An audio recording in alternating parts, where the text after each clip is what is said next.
వైకా jewellers వెలలేని Vaibhogam తరుగులేని నమ్మకం. ఇప్పుడు మన కాకినాడలో డిసెంబర్ 5న ఘనంగా ప్రారంభం కాబోతోంది. నమస్తే, వెల్కమ్ టు సుమన్ టీవీ. నేను గిరిజ.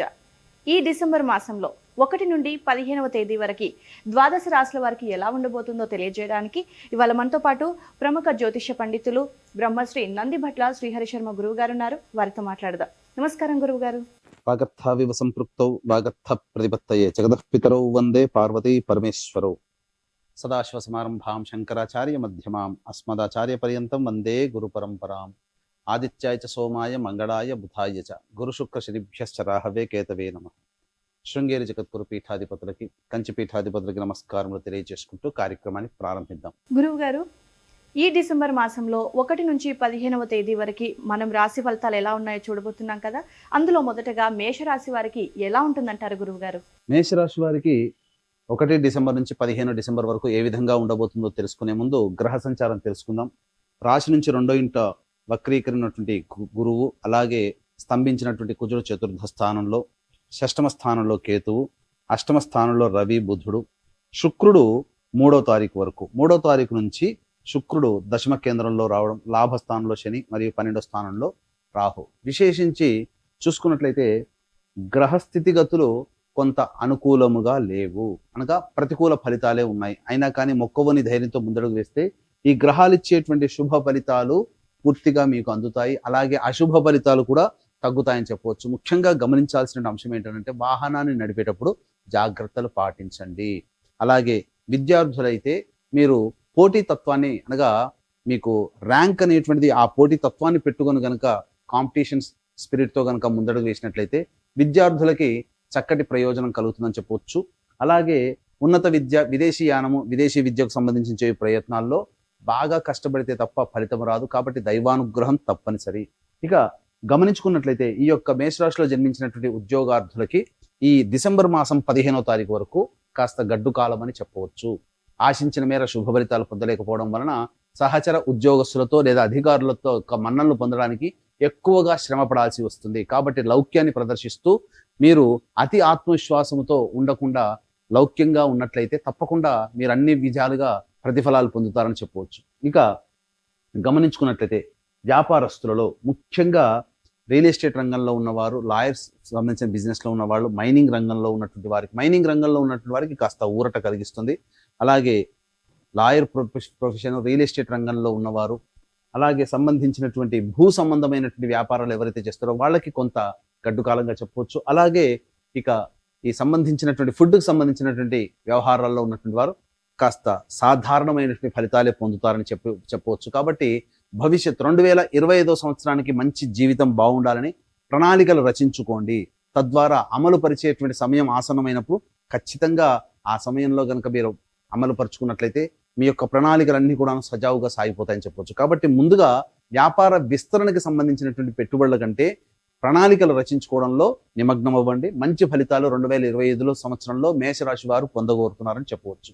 ఇక గమనించుకున్నట్లయితే నూనె సంబంధించినటువంటి వ్యాపారంలో ఉన్నటువంటి వాళ్ళు, అలాగే ఏసీ కరెంటు వ్యాపారస్తులు, వీళ్ళందరికీ కూడాను కాస్త శుభ ఫలితాలు పొందుతారని చెప్పవచ్చు. ముఖ్యంగా మైనింగ్ రంగంలో ఉన్నటువంటి వారికి ఆశించిన మేర శుభ ఫలితాలు కలుగుతాయి. అలాగే కాంట్రాక్టర్ల దగ్గర నుంచి డబ్బులు వసూలు అవుతాయి. ప్రభుత్వం నుంచి రావాల్సినటువంటి సొమ్ములు కూడాను వసూలు అవుతాయని చెప్పవచ్చు. ఇక గమనించుకున్నట్లయితే మీరు మీ దగ్గర ఉన్నటువంటి ధనాన్ని ఇతరులకి డబ్బు అప్పుగా ఇవ్వకపోవడమే చాలా మంచిదనేటువంటి విషయాన్ని గమనించుకోవాలి. ఎందుకనంటే మీ దగ్గర నుంచి డబ్బు చేజారిపోయే అవకాశం ఉంది. కాబట్టి ఆచితూచి స్పందించి అప్పులు ఇచ్చేటువంటి విషయంలో జాగ్రత్తలు పాటించండి. ఇక అన్నిటికంటే మించి సామర్థ్యానికి మించి పనిచేయాల్సినటువంటి పరిస్థితి ఉంది. కాబట్టి శారీరక శ్రమ, మానసికమైనటువంటి ఒత్తిడితో ఈ 15 రోజుల పాటు జీవన ప్రయాణం ఈ మేషరాశి వారికి ఉంటుందని చెప్పవచ్చు.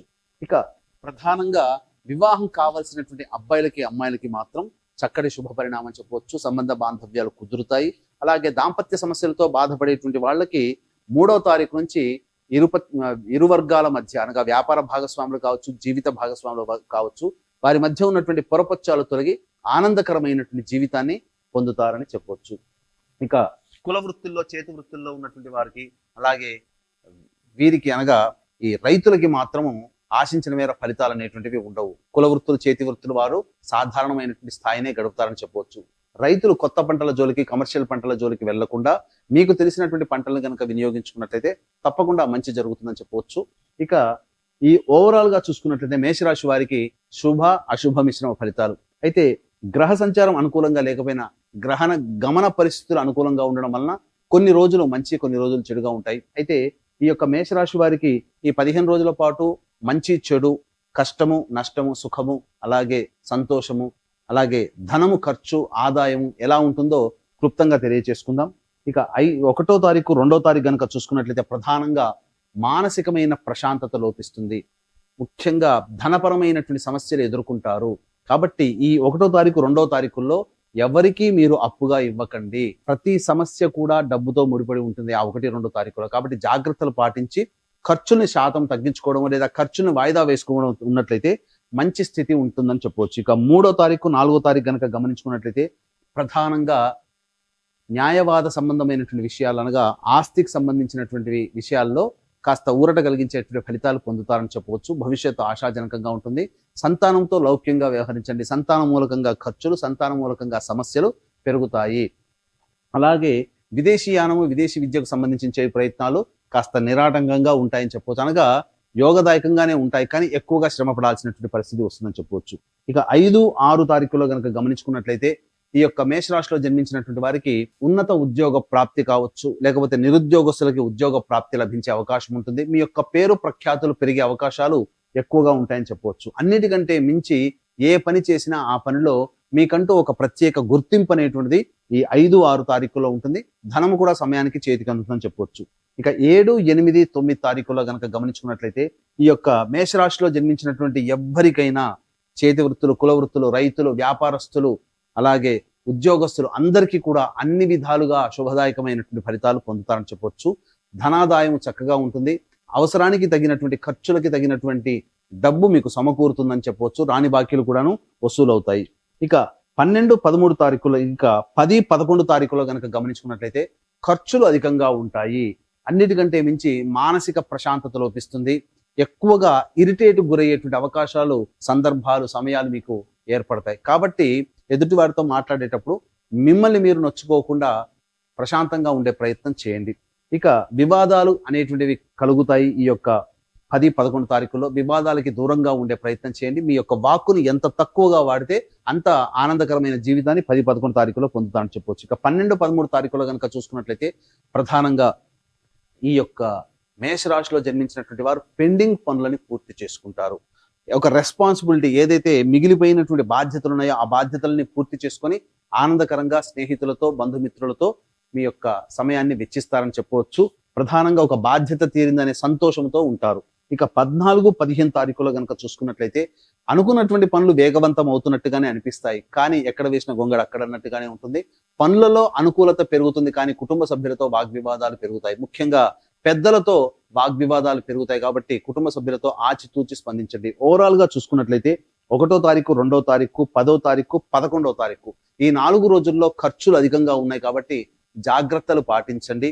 ఈ 4 రోజుల్లో ఉన్నటువంటి ఖర్చుల్ని వాయిదా వేసుకోవడమో, లేకపోతే ఖర్చుల శాతాన్ని తగ్గించుకోవడం కనుక చేసుకున్నట్లయితే మరింత మెరుగైనటువంటి శుభ ఫలితాలు పొందుతామని చెప్పొచ్చు. ఏది ఏమైనప్పటికీ దైవానుగ్రహం తప్పనిసరి. ఇట్టి దైవానుగ్రహం అందరికీ అందించాలనేటువంటి ఒక సదుద్దేశంతో డిసెంబర్ 2వ తారీఖు పోలీస్ వర్గము పొందినటువంటి రోజున గోకర్ణ క్షేత్రంలో జాతకరీత్యా కలుగు విద్య, వివాహ, ఉద్యోగ, దాంపత్య, సంతాన, అనారోగ్య సమస్యల నివారణకి, అలాగే వృషభ, మిథున, కర్కాటక, సింహతులో, వృశ్చిక, మకర, కుంభ, మీన రాశిలో జన్మించిన వారికి శనిదోష పరిహారార్థమై ఈ యొక్క శనిదోష నివారణ హోమాలు, మరియు ఈ డిసెంబర్ 15వ తారీఖు రోజున గురు పౌర్ణమి సందర్భంగా సుప్రసిద్ధ కాశీ క్షేత్రంలో సర్వదోష నివారణ పూజలు, హోమాలు అనేటువంటివి 2 క్షేత్రాలలో కూడా సర్వదోష నివారణ పూజల హోమాలు జరిపించడం జరుగుతుంది. పర్ హెడ్ 1500 రూపాయలకి. అవకాశం ఉన్న వాళ్ళు కార్యక్రమ తదనంతరం కాంటాక్ట్ చేసి మీ గోత్రనామాలను నమోదు చేసుకోవచ్చు. ఓకే గురుగారు, అయితే మేషరాశి వారికి 1 నుంచి 15 వరకు ఇప్పటి వరకు మీరు ఫలితాలు చెప్పారు కదా, మరి వారికి ఎలాంటి పరిహారాలు చేస్తే మంచి జరుగుతుంది అంటారు గురువు గారు, వివరిస్తారా? ఈ యొక్క మేషరాశిలో జన్మించినటువంటి వారు సమస్యల నుంచి బయటపడాలి అనుకున్నప్పుడు ప్రధానంగా శివాలయంలో ఆవు పాలతో అభిషేకం జరిపించడం, అలాగే ప్రతిరోజు కూడాను చంద్ర దర్శనం చేసుకోవడం, అలాగే చంద్రశేఖరాష్టక పారాయణం ప్రతిరోజు 3 సార్లు కనుక పారాయణం చేసినట్లయితే చాలా మటుకు సమస్యలు అనేటువంటి తగ్గుముఖం పడతాయి. ఇవి గోచారీత్యా చెప్పుకునేటువంటి ఫలితాలు.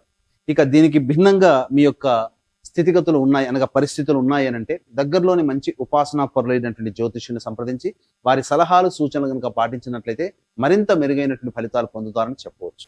ఓకే గురుగారు, చాలా చక్కగా వివరించారు. ధన్యవాదాలు. సర్వం శ్రీ ఉమామహేశ్వర పరబ్రహ్మార్పణమస్తు.